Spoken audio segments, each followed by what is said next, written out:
அந்த டிஸ்க் பல்ஜுங்கிறது என்னன்னா, அங்க முதுகு தண்டு வளத்துல இருக்கக்கூடிய பசை தன்மை இருக்கக்கூடிய ஒரு ஒரு ஒரு பிரெட்டுக்கு நடுவுல ஜாம் வச்சா எப்படி இருக்கும்? அந்த மாதிரி தான். இப்படி ஞாபகம் வச்சுக்கணும் நம்ம.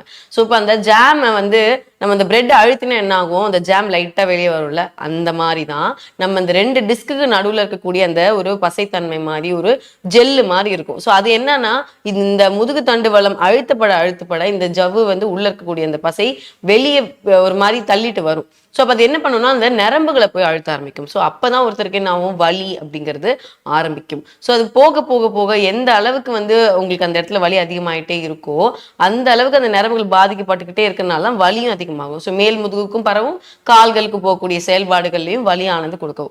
ஸோ இப்ப இந்த நிலைகளை மாற்றணும் அப்படின்னு சொன்னா நம்ம ஸ்பைனல் கரெக்ஷன் பண்ணணும். நம்ம ஆர்ஜிஆர் மருத்துவமனையில வர்ம சிகிச்சை, ஸ்பைனல் கரெக்ஷன் சொல்லக்கூடிய சிகிச்சை, சில முக்கியமான ஒற்றடங்கள் கொடுக்குறோம், கிழிகள் கொடுக்குறோம்.